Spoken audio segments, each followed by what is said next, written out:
and update them with new technology so that these students who are here get the education that they deserve in the 21st century. And I want to thank my colleagues on the city council. I want to thank the mayor for his leadership on this issue.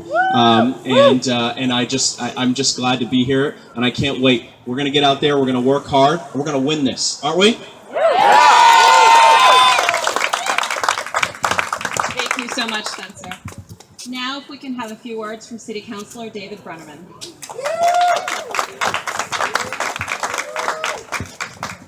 Thank you. I'm not a cheerleader like Spencer, so I'll just say that no great small city can be successful without quality schools. And to me, this campaign is about making sure that families will continue to live in Portland and that we can attract more families to the neighborhoods of the 4 schools that we're talking about. I happen to represent District 5, which is right here. 2 of the schools on our list are in my district, Lyseth and Longfellow. And it is so important that we make sure that we have schools that are equal to the education that's going on inside of them. And so I'm happy to help the campaign as much as I can. I wish us all well, and I hope that this campaign is a positive one and that we emphasize the issues and encourage people to vote for 4 schools because there's no way, I don't believe, that we'll ever get the funds from the state to do 2 schools. And I think we need to decide now that these 4 schools have to be renovated. I've lived here my whole life. I've seen Longfellow School continue to be the way it is and deteriorate over the years. My daughter went to Lyseth, and we were asking when she went there 15 years ago that Lyseth be renovated. And it's not happened, and it won't happen unless we get the voters of Portland to support the bond. So thanks. Thank you. Thank you so much. Now I'd like to introduce City Councilor Justin Costa. Thank you, and thanks to everyone that's come out today and everyone that has put so much work into this issue.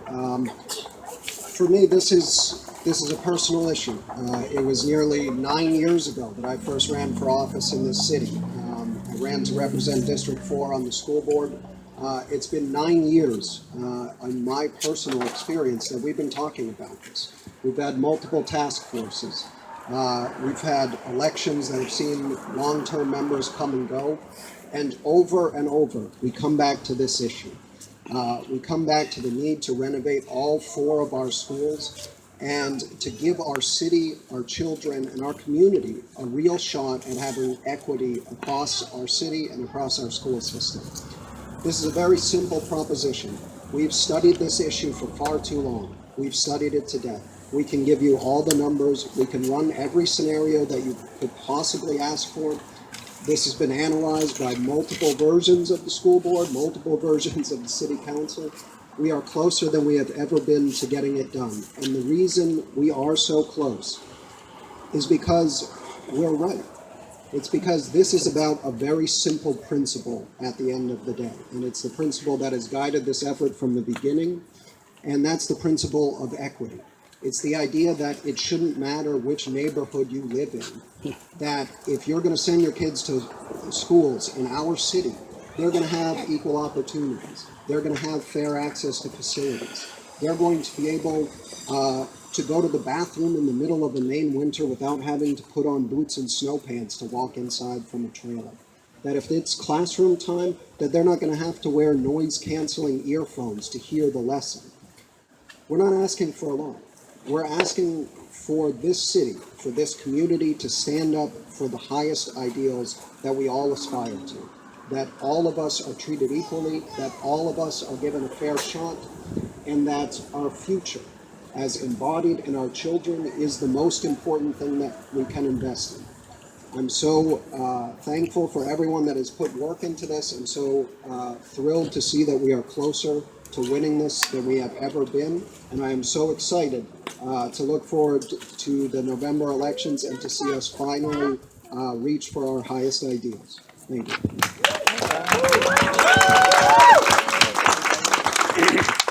I'd like to introduce school board member Marnie Marion.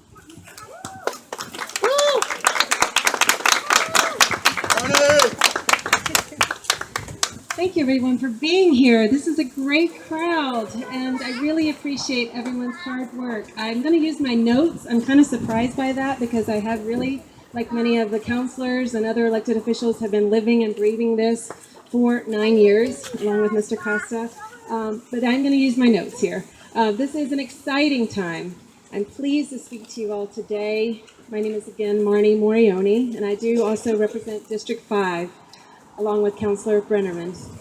I'm honored to have served our Portland students over these past 9 years. And over the years, I've been chair of our board's operations committee. I've also been the co-chair with our mayor, Mr. Strimling, on the ad hoc facilities task force. I've also last year was the chair of the board. But today's event marks a historical moment. Today is the culmination of many years of hard work, 22 years to be exact, by the Portland school staff, several superintendents, elected officials, and you, our community. Thank you for continuing the hard work and the effort and the belief that we'll get here someday. We finally have the opportunity in November to vote on renovating 4 schools, our most neediest schools, for our youngest students of Longfellow, Reiche, Przomskot, and Reiche. In the past 22 years, Portland taxpayers have only paid $5.6 million in our tax dollars and local funds. Continuing to defer the maintenance of these schools or wait any longer to delay meeting the needs of these schools for its students is a mistake, huge mistake. By contrast, taking action represents our city's core values. Improving these schools that face infrastructure challenges affect our youngest students' learning and their safety. It's imperative. As all of you know, these improvements will have lasting effects beyond these students that are sitting here into the future for Portland for decades to come. I've always argued that academically great and safe neighborhood schools attract families to Portland and retain families. It helps improve our local economy and make our city stronger. Thank you to all of you for your hard work over these many, many years, and thank you for the help moving forward to November. Now let's not miss this important opportunity. Thank you so much. Thank you so much. I'd like to introduce Farila Kass. Thank you. I'm Brila Case, and it's okay. And I'm the mother. It is French. It's okay in French. Yeah, I'm the mother of a first grader at Reiche, and I also attended a Reiche myself over 30 years ago. My husband is a teacher at Falmouth, and our son was able to go to the state-of-the-art Falmouth Elementary School for preschool. But and we could still send them, Oliver, to the Falmouth Elementary School for free if we wanted to. But it was important to us that he attend his neighborhood school. But when we took the tour of the school 2 years ago, my heart sank. There had not been any meaningful upgrades to the school in over 30 years since I had been there. And, you know, in fact, the last time we made a major investment in the city, it was in 1993. I was a junior at Portland High School, and my mother was on the school board. At that time, voters approved a $14.8 million bond to renovate the city's middle schools, but that was nearly 25 years ago. Meanwhile, cities and towns all around us have passed local bonds recently to build new schools, or to renovate old ones, including South Portland, Westbrook, Kennebunk, Wells, Biddeford, and others. In Portland, we've taken a different approach, a race to the bottom, a kicking of the can approach that has left these 4 schools in shameful disrepair. Portland has had 7 official task force to study these elementary school facilities and hired architectural firms 6 different times to create plans for renovations. And after all that time, these 4 elementary school buildings still fail to meet 21st century educational standards. Many of you were at the public hearing for the school bond vote. Hour after hour, we made informed and passionate and thoughtful comments in support of this 4 school bond. But we were forced to have an alternative option on the ballot, one that cuts out the 2 schools in the worst condition. Nonetheless, because of our collective vision and action, the 4 school bond is on the ballot in November.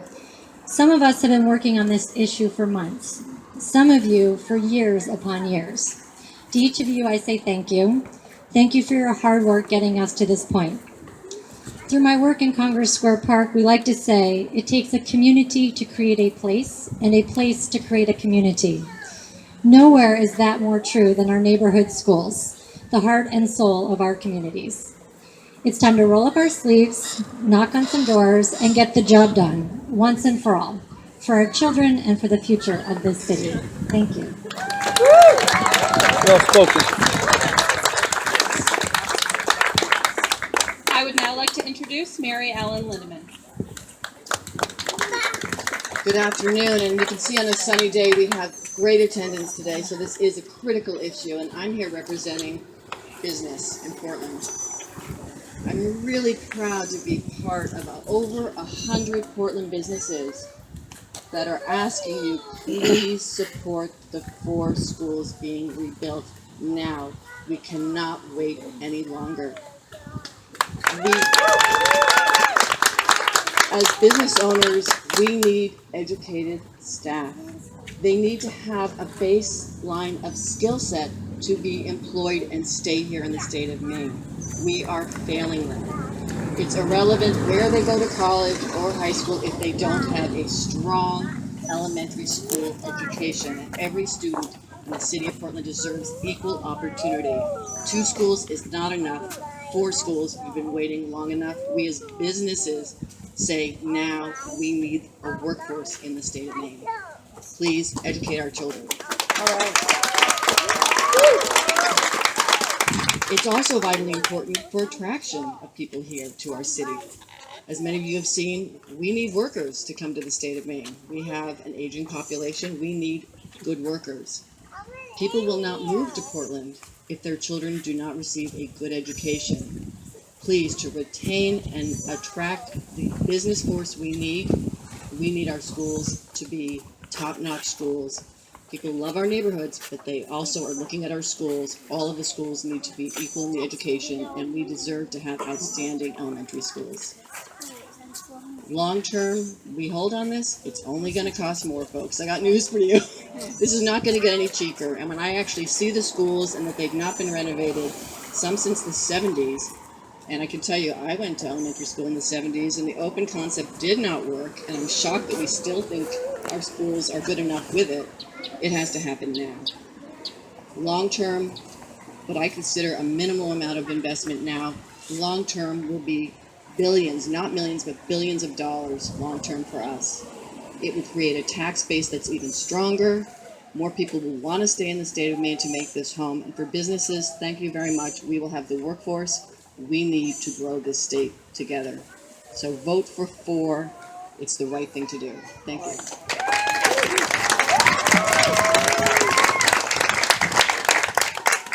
And our last speaker of the afternoon, Stephen Bale for West Portland. Except the mayor is going to go next after me. Okay. Okay, so I'm here because I am delivering the message that if we're going to win, the people here, you got to work. It's going to take work. So this is my job, is I'm here to rah-rah, yeah, we did all that. We're so great. We're doing a good thing for the community, but we got to work.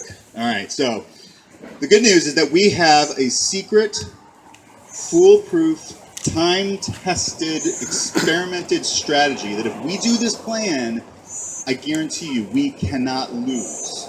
All right? And here's what it is. We're going to get out, we're going to knock on doors, we're going to identify 8,000 people who we know are on our side and want to get all 4 schools rebuilt. All right?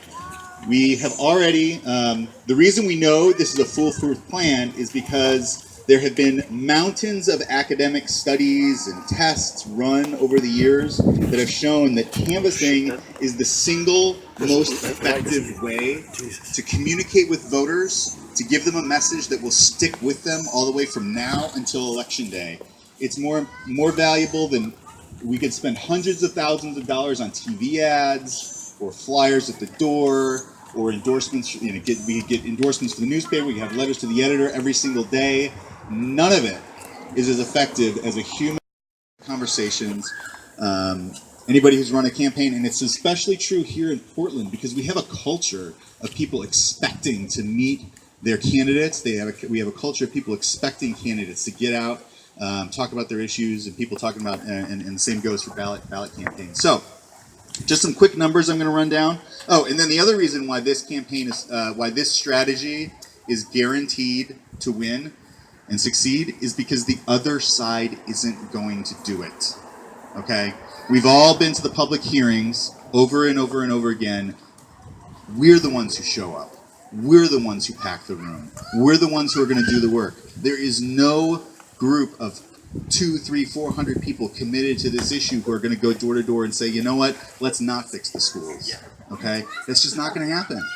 Okay? So this is our secret weapon. This is the advantage that we have, and we've got to take that advantage and push it to its limit. So, all right, some quick numbers. First of all, we've done polling on this campaign. Actually, we've done polling for the last several years, and consistently, fixing these 4 schools gets 60 to 70% of the voters. It's come down a bit as kind of the debate has gone on over the course of the last year, but about 60% support it. However, about the same number also support fixing 2 schools. So if you ask people, hey, should we fix 2 schools for $32 million? They go, yeah, sounds great. Should we fix all 4 schools for $64 million? They go, yeah, that sounds great too. Let's do them both. And so a lot of people are going to walk into the ballot box and they're going to vote yes, yes, unless we're able to talk to them about how you have to vote if you want to be for all 4 schools. And that means you got to vote yes for the 4 and either skip number 2 or vote no. All right. Some quick numbers on kind of where we're at in terms of this field campaign and the canvas. In order to win, we have set a goal of 8,000 people we're going to get who we know, we've had conversations with, who we know are on our side. That's based on 4 years ago, the same cycle, 15,000 people voted. So 8,000 is a majority of that number. We're going to get more. Turnout might be a little bit higher, and we're going to get more people to vote for us than all the people we talk to face to face, but 8,000 is that number. We're at almost 2,000 already. Okay? And a bunch of people standing here have helped make that happen, and thank you. So it's about 25% of the way. That's great. We're going to have people at the polls all day on Tuesday when we're voting for the school budget, signing up people who also support fixing all 4 schools. And you know, those people are super voters. If you vote for the school budget, you know those people are going to be back in November. So based on our projections and what we expect to happen on Tuesday, we should be at about 2,500 by the end of the day Tuesday. So on our way, a good start, but not on pace. In order for us to get on pace, we need more people to come in and pitch in just a little bit. So just some quick numbers. By Tuesday, we have 2,500. That's 5,500 to go. I personally am pledging to all of you today, I will be out 4 days a week, all year between now and the election day. I'm good for 1,500 votes myself. I'm not kidding you. Emily's babysitting, so applaud for her too. I am abandoning my family. All right, so that gets us down to 4,000. All right. Now I've recruited a couple ringers who have been great on other campaigns. Phil Steele, Tracy Reed, folks who I know have done this before, been out indoors for background checks and for the Obama campaign. And those two, and the ringers we recruited, not just those two, but a few others. Those people, I guarantee, will get you another 1,000. All right. So that gets us down to 3,000 to go. All right. So that's about 400 hours of canvassing. It's about 50 people here more than that. Let's say 50 people here. So that's 8 hours of knocking on doors for just the adults standing here. You could do it in a weekend. You can win this campaign that we've been working on for 23 years in a weekend. I'm in. This is what I'm telling you. Leah, in a weekend. All right, so this is where I look you in the eye, and on a GOTV campaign, this is called the crunch, where I look you in the eye and I say, Eva, can I count on you to canvass for at least 8 hours? Woohoo, Eva! All right, excellent. No, actually, so what we're going to do is I want you to raise your hand if you can get out and canvass at least 4 hours. Let's start easy. If you can go out and knock on doors for at least 4 hours. I'm going to give you a list of people who are not Republicans, okay? You don't have to talk to the Republicans. You're not going to talk to people who don't vote. We're going to give you a list of people who always vote and are not Republicans, so it's totally fun, all right? Great. All right, you can talk to the Republicans if you want. We'll get a bunch of them, too. All right, so 4 hours, excellent. Now, I want to do the second thing. Who can do the full 8 hours to pull your weight to make sure we win? All right, we got Bill, we got Marnie, we got Justin. Frances is going to do it. Emily Troll, she's going to do way more than this. Okay, now, I want to know who are the super canvassers who I can count on to go out and knock at least 25 hours between now and Election Day. Come on, Eva, get your hand up. I know you are. All right. This is what it's going to take to win, guys. We can do it. The power is in our hands, okay? We can't control Trump. We can't control LePage. We can control this. Let's do it.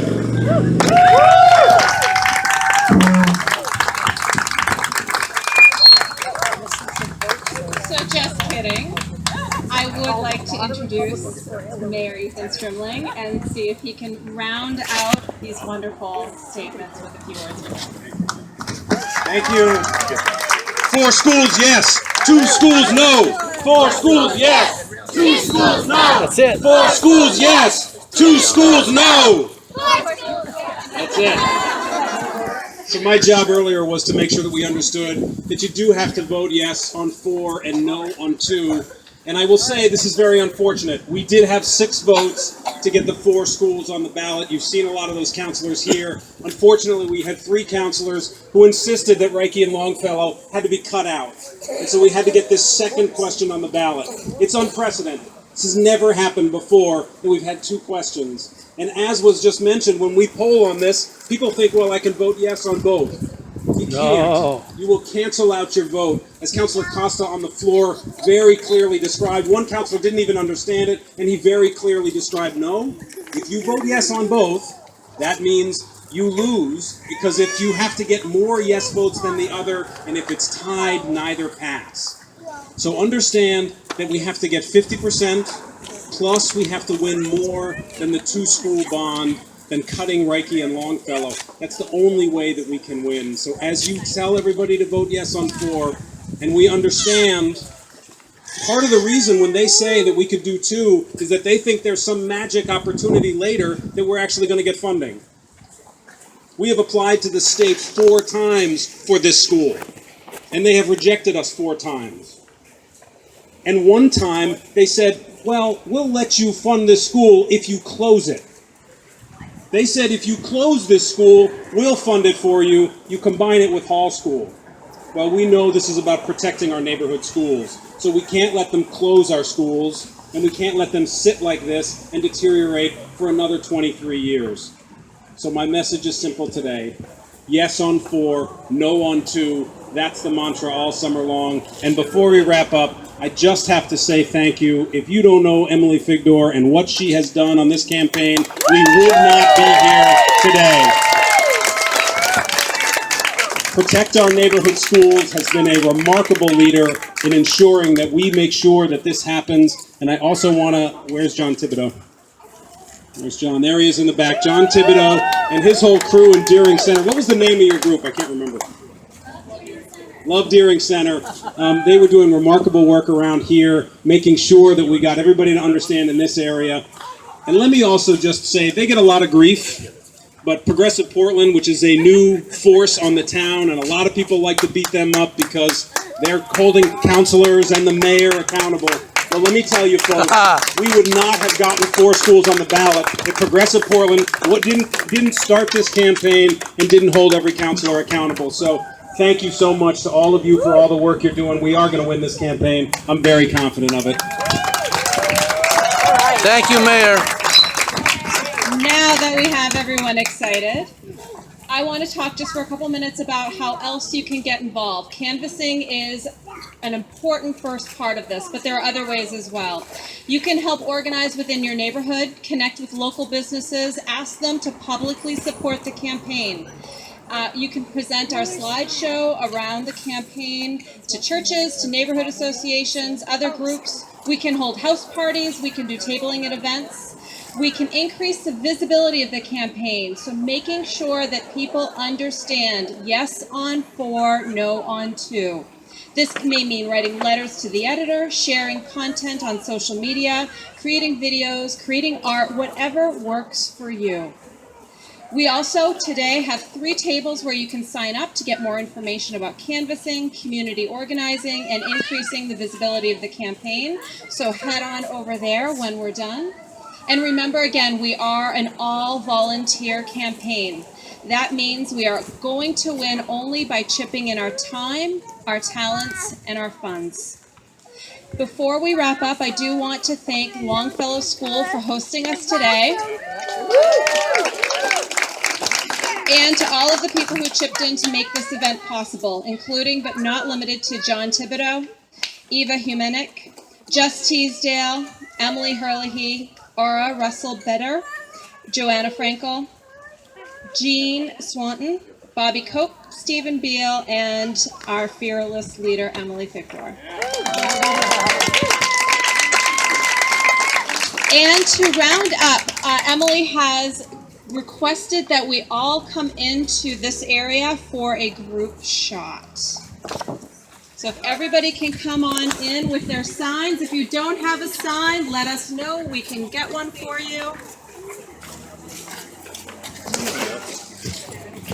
Thank you.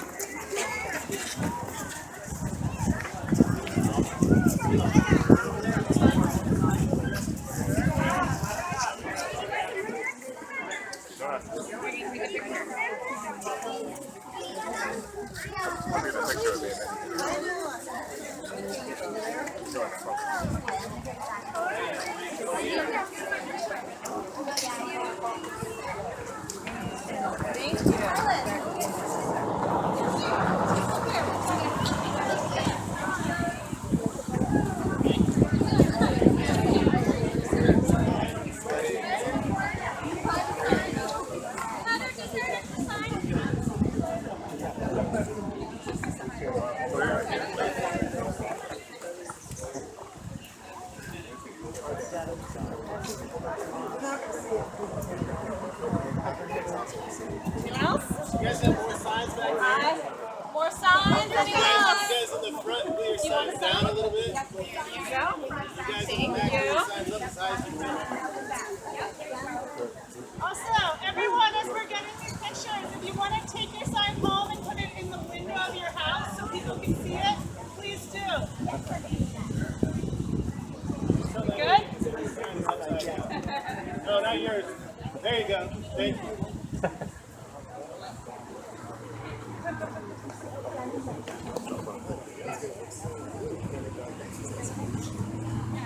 You gotta get in the picture. Can you take one of them?